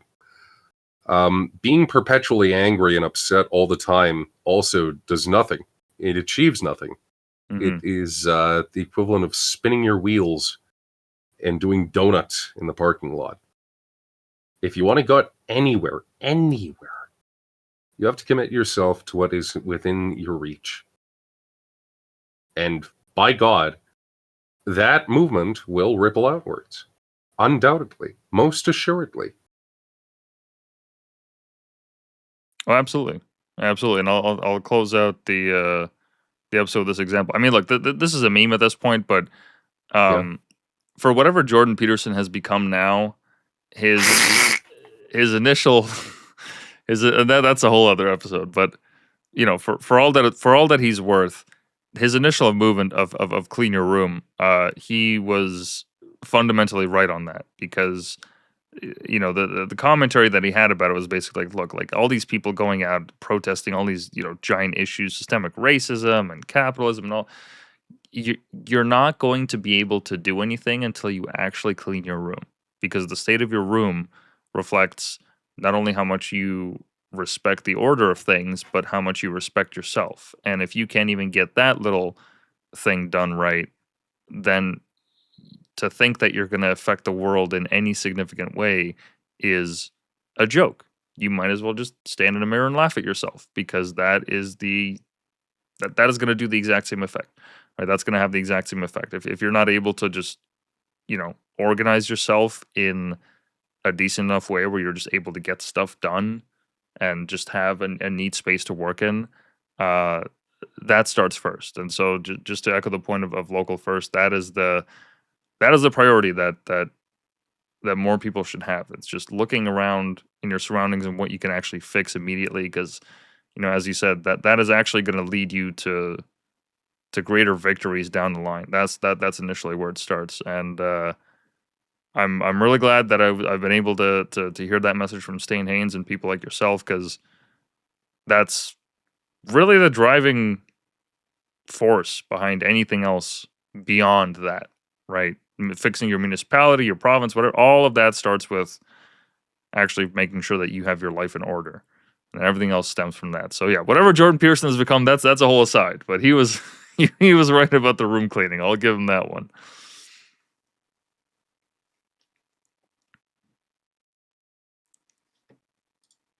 All right. So in any case, we'll end off the episode here. So in terms of socials, people can find you Mostly at on Twitter. Yeah.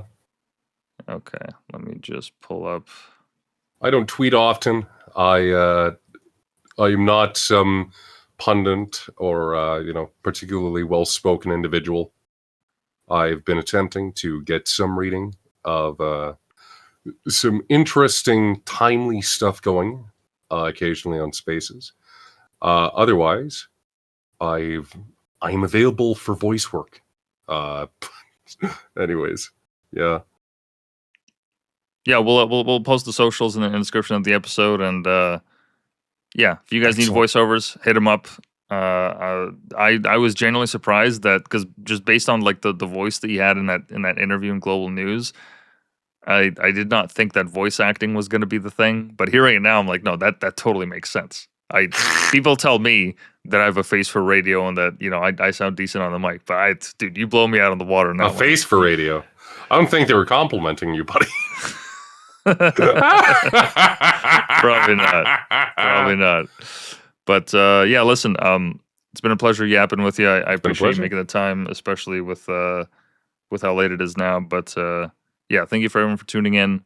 You can find all socials and everything will be in the descriptions. We'll link Mr. Comeau in the description as well. And yeah, it's been a pleasure. Thank you for making the time for this conversation.